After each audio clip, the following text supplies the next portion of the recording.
Olá, hoje nós vamos voltar ao nosso estudo de Provérbios. Já estamos em Provérbios capítulo 29 e hoje você está vendo aqui, está de dia ainda, não é? Então nós estamos gravando. Hoje não será ao vivo porque eu não tive condições de estar ao vivo para transmitir, mas ponha aí sua participação no chat, diga se você dá um like aí para também promover um pouco mais o vídeo. E para que vocês possam assim participar mais ativamente, depois qualquer coisa eu respondo aos comentários de vocês, se vocês tiverem alguma dúvida, pode colocar nos comentários, tá bom? Eu tô querendo avisar também porque às vezes a pessoa coloca um pedido de oração para orarmos na hora e nós não vamos estar ao vivo, tá bom? Mas você pode colocar um pedido de oração que nós recebemos e oramos por ele posteriormente, tá? Muito obrigada aí por você estar conosco. Eu queria pedir para você nesse momento orar comigo, amém? Senhor, nós te agradecemos, Pai, por este dia que o Senhor nos deu, por esta semana, Senhor. Ó Deus, sabemos que o Senhor está conosco, porque o Senhor é o nosso Deus, o nosso Pai querido e amado, que tem amado as nossas vidas, cuidado de nós, mesmo nós não merecendo, Senhor. E entregamos nossas vidas a Ti, nosso entendimento, a nossa mente, que o Teu Espírito Santo fale ao nosso coração através da Tua palavra, Senhor. Essa é a minha oração em nome de Jesus Cristo. Amém. Minhas queridas, nós vamos ler Provérbios 29.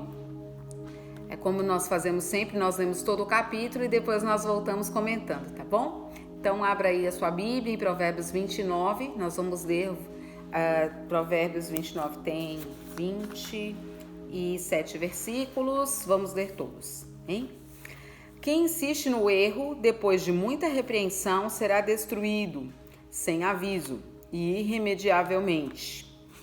Quando os justos florescem, o povo se alegra. Quando os ímpios governam, o povo geme. O homem que ama a sabedoria dá alegria a seu pai, mas quem anda com prostitutas dá fim à sua fortuna. O rei que exerce a justiça dá estabilidade aos pais, mas o que gosta de subornos o leva à ruína. Quem adula seu próximo está armando uma rede para os pés dele. O pecado do homem mau o apanha na sua própria armadilha, mas o justo pode cantar e alegrar-se. Os justos levam em conta os direitos dos pobres, mas os ímpios nem se importam com isso. Os zombadores agitam a cidade, mas os sábios se apaziguam. Se o sábio for ao tribunal contra o insensato, não haverá paz, pois o insensato se enfurecerá e zombará. Os violentos odeiam os honestos e procuram matar o homem íntegro. O tolo dá vazão à sua ira, mas o sábio domina-se. Para o governante que dá ouvidos a mentiras, todos os seus oficiais são ímpios. O pobre e o opressor têm algo em comum, o Senhor dá vista a ambos. Se o rei julga os pobres com justiça, o seu trono estará sempre seguro. A vara da correção dá sabedoria, mas a criança entregue a si mesma envergonha sua mãe. Quando os ímpios prosperam, prospera o pecado, mas os justos verão a queda deles. Discipline seu filho, e este lhe dará paz. Trará grande prazer à sua alma. Onde não há revelação divina, o povo se desvia, mas como é feliz quem obedece à lei. Meras palavras não bastam para corrigir o escravo. Mesmo que entenda, não reagirá bem. Você já viu alguém que se precipita no falar? Há mais esperança para o insensato do que para ele. Se alguém mima seu escravo desde jovem, no fim terá tristezas. O homem irado provoca brigas e o de gênio violento comete muitos pecados. O orgulho do homem o humilha, mas o de espírito humilde obtém honra. O cúmplice do ladrão odeia a si mesmo. Posto sob juramento, não ousa testemunhar. Quem teme o homem cai em armadilhas, mas quem confia no Senhor está seguro. Muitos desejam os favores do governante, mas é do Senhor que procede a justiça. Os justos detestam os desonestos, já os ímpios detestam os íntegros. Bom, esse é o capítulo 29 de Provérbios e nós vamos começar a comentá-lo agora. Então, o verso 1 começa falando da pessoa que insiste no erro depois de muita repreensão. Há um comentário que a expressão hebraica, quem muitas vezes é repreendido, que há em outras traduções essa expressão, quem muitas vezes é repreendido, então essa pessoa é uma pessoa chamada de homem de repreensões, já é categorizada como uma pessoa que só serve para isso, você está sempre repreendendo aquela pessoa. Então essa pessoa vai ser destruída sem aviso e irremediavelmente, porque ela não ouve ninguém. Aquele tipo de gente que realmente você não pode dar conselho, você não pode repreender, que a pessoa não está nem aí para o que você fala. Então, infelizmente, a consequência é a destruição. A pessoa procura a destruição, porque se faz tudo errado. Então, não tem jeito. Mas você fala assim, Deus não pode transformar? Deus pode transformar, mas Deus não invade o coração de ninguém. O Senhor ele fala lá em Apocalipse, eu sei que ali ele fala para a igreja, mas podemos aplicar essa ideia para outras pessoas também. Eis que estou à porta e bato. Então o Senhor fala, conosco, ele não vai entrando de qualquer jeito, invadindo a nossa vida. Ele dá sempre a oportunidade de você escolher estar com ele. Se você escolhe e ouve a repreensão, atende a disciplina, o Senhor vai te corrigir, vai te transformar. Mas se não ouve as palavras de correção, não adianta, não tem como ser transformado. Quando os justos florescem, o povo se alegra. Quando os ímpios governam, o povo geme. Então, a ideia aí é que as pessoas justas, as pessoas que são justificadas pelo Senhor, as pessoas que agem com justiça, elas florescem e dão alegria ao povo. Imagina só um governante que só rouba, que só engana o povo, que só procura corrupção no seu governo. Então, esse tipo de gente faz com que o povo gema, o povo sofre, traz sofrimento ao povo. A gente sabe disso muito bem. O povo brasileiro sofre muito ainda por causa dos anos de corrupção que houveram no Brasil. A gente acredita que hoje a corrupção está bem menor, mas ainda tem muita corrupção e a gente ainda sofre por causa dessa corrupção, É isso que Provérbios trata também. A gente vê como Provérbios trata de todos os assuntos. O homem que ama a sabedoria dá alegria a seu pai, mas quem anda com prostitutas dá fim à sua fortuna. Por quê? Porque as prostitutas, elas não estão interessadas em fazer o bem para aquele homem. E a gente pode hoje trazer para as mulheres também e para quem tem um viver assim paralelo, Esse tipo de coisa só atrai para a vida da gente ruína, porque essas pessoas não estão interessadas em nos ajudar, muito pelo contrário, estão interessadas em tirar da gente, em tirar das pessoas. Então só tem um certo relacionamento para tirar alguma coisa, tirar proveito. Então dá fim à sua fortuna. Mas quem ama a sabedoria, ou seja, quem tem sabedoria, não vai andar com esse tipo de gente. E vai preservar a sua vida e dar alegria à sua família ainda por cima, Hoje as pessoas, os jovens, não estão tão preocupados em dar alegria para a família. Antigamente era mais comum isso, porque hoje as pessoas são tão individualistas que pensam o seguinte: a vida é minha, eu faço dela o que eu quiser. Hoje mesmo eu estava trabalhando e dois dos meus alunos falaram assim: se eu ficar rica, se eu ficar rico, eu vou deixar minha fortuna para o meu cachorro. Ou então eu vou doar a minha fortuna. Eu posso até deixar um pouquinho para os meus pais.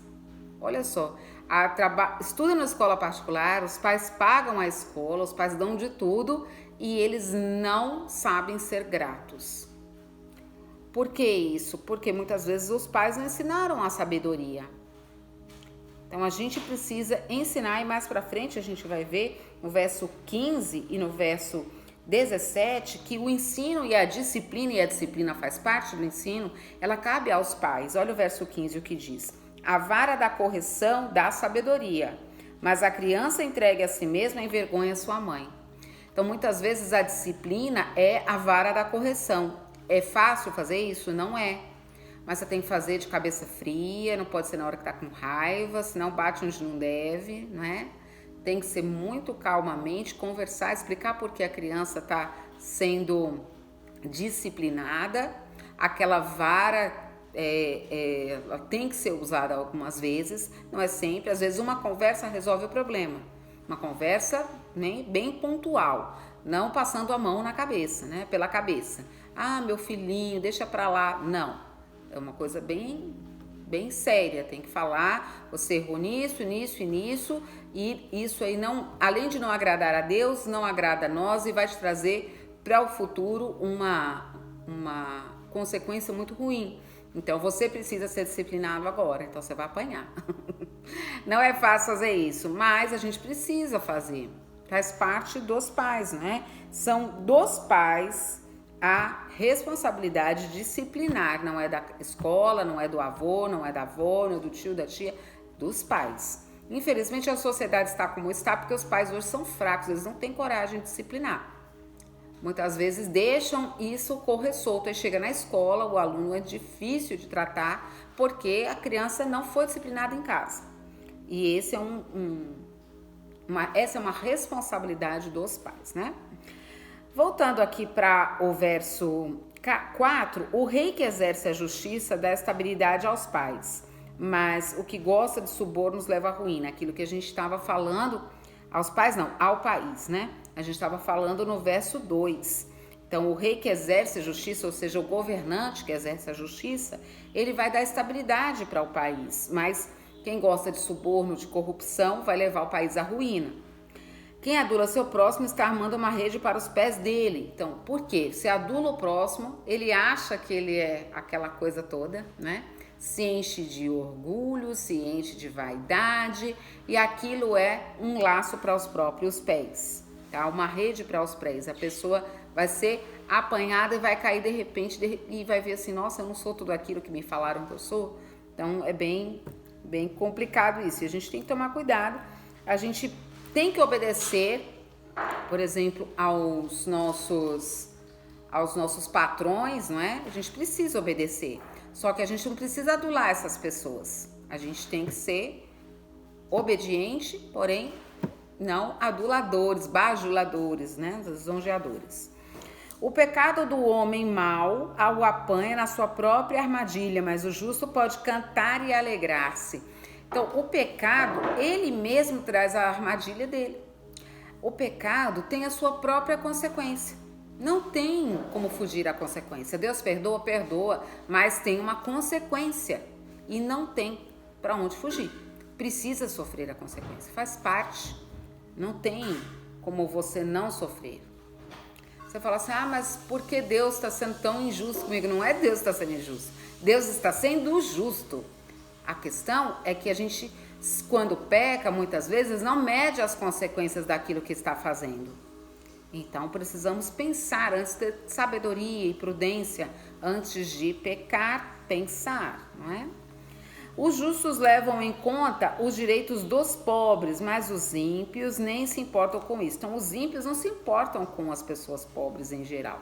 São alguns que ainda fazem por conta de achar que estão plantando uma semente para o céu, né? Para colher no céu. Tem algumas pessoas que pensam assim, alguns ímpios. Mas, em geral, eles não se preocupam com os pobres. Eles querem mais viver a vida deles e que os pobres se virem lá do jeito que der para a vida deles, entende? Mas os justos levam em conta, porque Deus leva em conta. E os justos têm Deus no coração. Os justificados pela fé em Jesus Cristo. A Bíblia diz lá em Romanos que justificados pela fé, temos paz com Deus. E ele também diz que nenhuma condenação há para aqueles que estão em Cristo Jesus. Então, aquelas pessoas que foram justificadas vivem a vida em Cristo. Não tem mais essa condenação do pecado e, consequentemente, também não tem uma vida de pecado deliberado, né? E se preocupam com as coisas que Deus se preocupa, inclusive com os pobres. Os zombadores agitam a cidade, mas os sábios a apaziguam. A Bíblia diz lá, Jesus fala no Sermão do Monte, que nós somos chamados de pacificadores. Então, se nós somos pacificadores, estamos ali para apaziguar e não para agitar. Vamos fazer um agito. O crente não foi chamado para isso, nós somos chamados para apaziguar. Os discípulos de Jesus trazem a paz e não o agito. É claro que às vezes, né, por causa da própria vida, a gente acaba tendo uma vida um pouco agitada, mas nós temos que buscar a paz em Cristo, mesmo na vida agitada. Se o sábio for ao tribunal contra o insensato, não haverá paz, pois o insensato se enfurecerá e zombará. Então a ideia é não ir ao tribunal contra o insensato, sabe? O Senhor diz que dele é a vingança. Então deixa o Senhor tratar com essas pessoas. Não se preocupe, porque Deus é justo. E Deus sabe o que você está vivendo. Eu já vi várias vezes na minha vida, na vida da minha família, isso acontecer. A gente deixar para lá algumas coisas, sabe? Dinheiro que tinha para receber, emprego que não poderia perder e a pessoa manda você embora, sabe? Injustamente. E depois as pessoas pagam por isso. Porque é a realidade. Tudo que a gente semeia, a gente colhe. É uma lei que está na palavra de Deus, né? Tudo que você semear, isso sim você colherá. Então não tem outro jeito. Você não vai conseguir semear abóbora e colher morango. Não tem como. É a mesma coisa. Se você semear corrupção, injustiça, insensatez, você vai colher isso tudo. Corrupção, injustiça e insensatez. Os violentos odeiam os honestos e procuram matar o homem íntegro. A gente vê isso aí muito na política, principalmente. Quando um político é um pouco menos injusto do que o outro, ele quer lá e o injusto quer acabar com o justo, não é? Por quê? Porque ele quer continuar com um ciclo de injustiça e corrupção. E isso, infelizmente, a gente vai ver sempre, porque é do ser humano, não é uma coisa que é de agora, não. Sempre existiu e sempre existirá. Enquanto o pecado habitar aqui entre nós, é assim que vai ser. Então, por isso que a palavra de Deus é tão viva. Essa palavra que foi escrita há mais de 2.000 anos. Salomão escreveu, eu creio que mais de 3.000 anos atrás. E até hoje ela é real, ela é viva, ela não está ultrapassada. Ela é tão atual quanto o jornal de amanhã, ou seja, ela é mais atual do que o jornal de amanhã, porque ela prevê, inclusive, o que vai acontecer daqui muito tempo. Então, a gente precisa confiar na palavra de Deus e precisa viver. O tolo dá vazão à sua ira, mas o sábio domina-se. Então, por isso que a gente tem que buscar a sabedoria, porque uma das coisas mais difíceis é dominar-se, dominar a língua, dominar os pensamentos, dominar as ações, a forma de agir, a forma de falar. A gente precisa aprender a dominar. Como eu disse, não é fácil, é simples, não é? Mas não é fácil. A gente precisa depender de Deus para fazer isso. Para o governante que dá ouvidos a mentiras, todos os seus oficiais são ímpios. Então, aquele governante que é ímpio e que ele ouve as mentiras dos outros, aquelas injúrias, para ele todo mundo é ímpio, para ele ninguém presta, porque ele também tem uma atitude ruim. Então ele se baseia por ele mesmo e pelas pessoas que o rodeiam. Então não confie em ninguém. A gente tem que tomar muito cuidado para não ter essa mesma atitude, porque a gente vive num mundo de tantas mentiras que a gente acaba desconfiando de tudo e de todos. E a gente não pode ser tão, claro que temos que ser prudentes, mas não tão céticos assim, que não acreditamos mais nas pessoas, né? Deus ainda preserva pessoas íntegras e a gente precisa acreditar ainda nas pessoas, não pôr a nossa esperança de vida nas pessoas, né? Mas pôr a nossa esperança de vida no Senhor, porém acreditar nas palavras das pessoas, pedir a Deus sabedoria e discernimento para entender, mas dar crédito, né? O pobre e o opressor têm algo em comum: o Senhor dá vista a ambos. A Bíblia diz que o sol nasce sobre injustos e justos, justos e injustos. Então, Deus dá oportunidade para todos. Agora cabe a nós escolhermos o Senhor. A escolha é nossa, Deus não nos obriga a nada.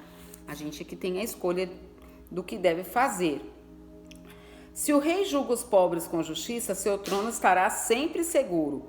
Ou seja, se o governante ele é justo, o trono dele, a governança dele, né? A forma de, a capacidade de estar governando vai se manter, vai ter estabilidade no seu governo. Mas se ele é injusto, infelizmente isso não acontece. A vara da correção, como eu falei no verso 15, dá sabedoria, mas a criança entregue a si mesma envergonha sua mãe. Quando os ímpios prosperam, prospera o pecado, mas os justos verão a queda deles. Então a gente pode até ver a prosperidade dos ímpios, mas eles vão cair em um determinado momento, porque é isso que eles estão plantando. Lembrando da semeadura e da colheita, né? No verso 16, já lemos, o 17 fala da disciplina, né? Discipline seu filho e ele lhe dará paz, trará grande prazer à sua alma. Você quer ter prazer com relação aos seus filhos? Discipline-os. Não fique passando a mão na cabeça. Eu não quero me estressar. Às vezes é necessário, né? Ter um pouco de estresse para disciplinar. Tente se acalmar antes de disciplinar, mas é necessário. Para no futuro você não ter amargor de alma, tristeza de alma por isso. Onde não há revelação divina, o povo se desvia. Mas como é feliz quem obedece à lei. Então, nós precisamos entender que o mais importante na nossa relação com Deus é estar em oração e estudando a palavra. Se a gente não conhecer a palavra, como obedeceremos ao Senhor? A Bíblia diz, o Senhor Jesus fala, né? Que errais não conhecendo as Escrituras nem o poder de Deus. Se você não conhece as Escrituras e nem o poder de Deus, como é que você vai acertar? Então, se não há revelação divina, o povo vai se desviar, nós vamos nos desviar, porque o nosso inimigo, ele anda ao nosso derredor buscando a quem possa tragar. Se a gente não tiver a firmeza na palavra de Deus para vencer as tentações, nós desviaremos. Então é preciso meditar na palavra e pôr em prática, é claro, não é? Meras palavras não bastam para corrigir o escravo, mesmo que entenda, não reagirá bem. E aqui no verso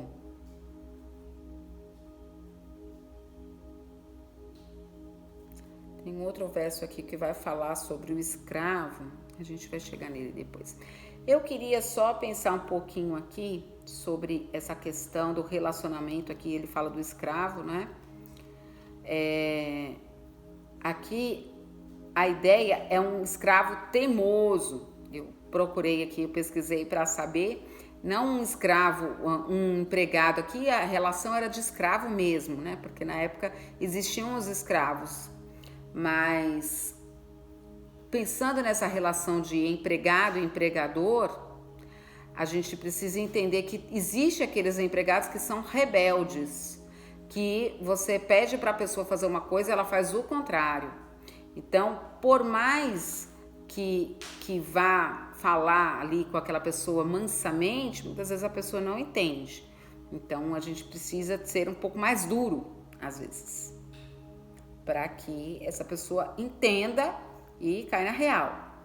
Mas ele ainda fala aqui no verso 20, que quando a pessoa é precipitada no falar, há mais esperança para o insensato do que para ele. Então, até para corrigir esse empregado, no caso, tem que ter muita sabedoria, não pode ser precipitado no falar, no que vir na cabeça falar. Precisa ter sabedoria. E em tudo, não só com o empregado, mas com o empregador também, né? A gente não falar tudo que vem pela cabeça. E com as pessoas que nos rodeiam. A gente precisa ter um certo freio na boca, a mulherada principalmente aí. Por quê?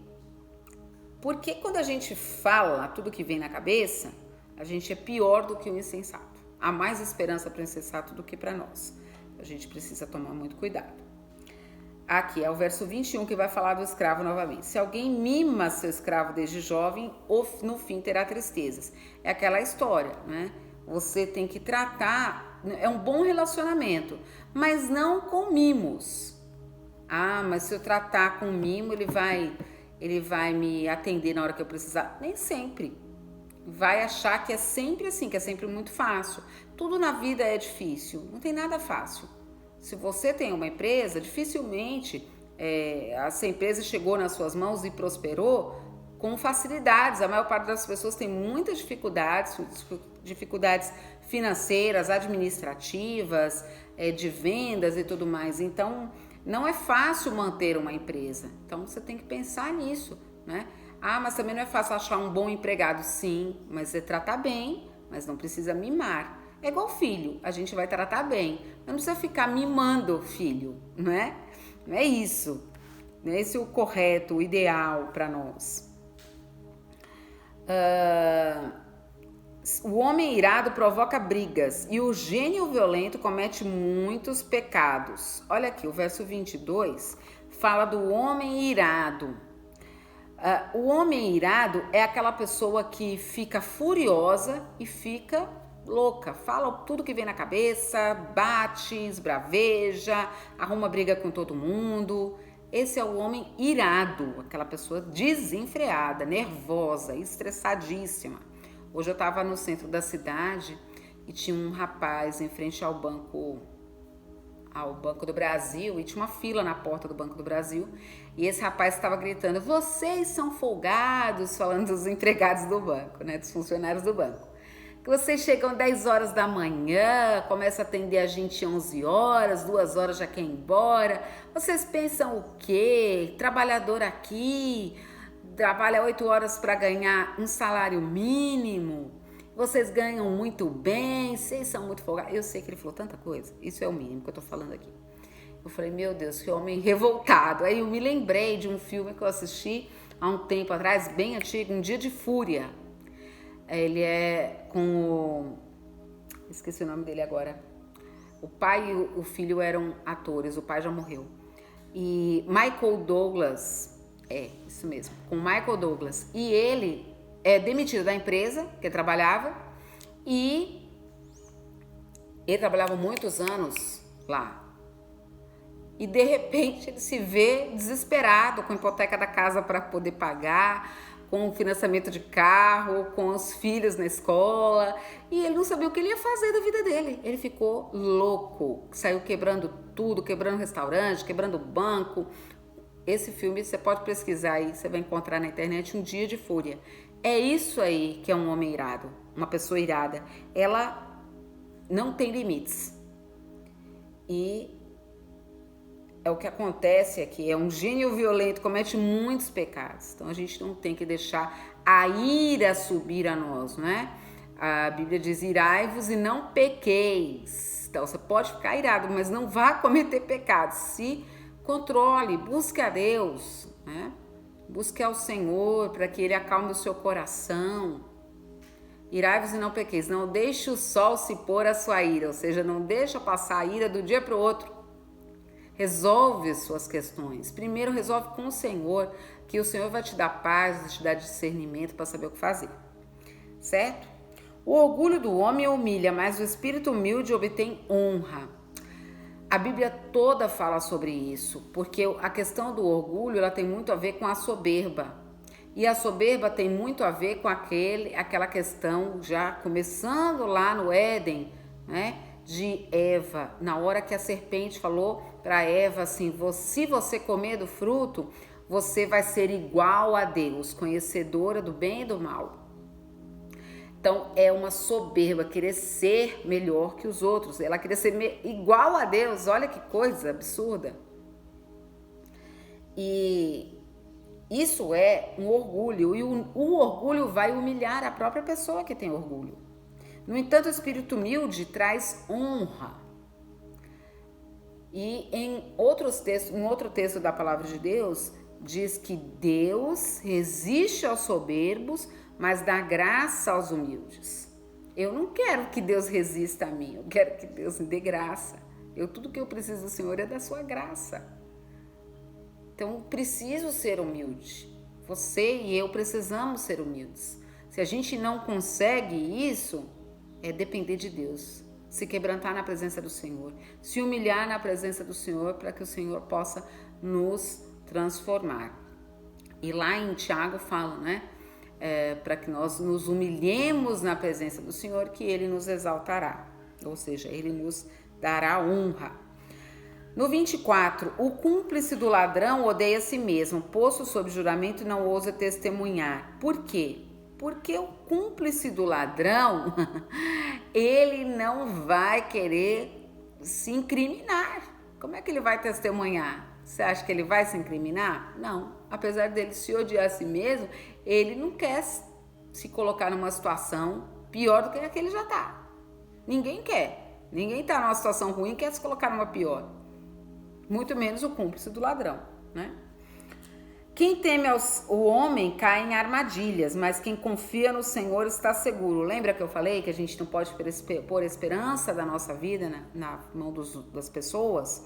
Então, quem teme o homem cai em armadilhas. Teme aqui no sentido não não como diz a Bíblia, para temer ao Senhor, mas que é temor de medo mesmo.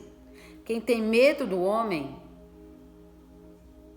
cai em armadilhas. A gente tem que confiar em Deus e entender que Deus é quem nos guarda. Foi mandado embora do emprego, não fica desesperado. O Senhor é que te sustenta. O seu emprego quem deu foi Deus. Deus é que te sustenta para trabalhar. Então Ele vai dar outro. O mesmo Deus que deu aquele dá outro. Você está sem uma casa para morar? O mesmo Deus que te deu a casa que você morava vai te dar outra. Você está não podendo pagar o financiamento do carro? O mesmo Deus que te deu condição de pagar o financiamento do carro até o momento que você pagou em dia, Ele vai te dar condições de resolver essa situação de alguma forma. Porque Deus é Deus que ama. Deus a ideia de Deus, o ideal de Deus não é nos judiar, nos maltratar, muito pelo contrário.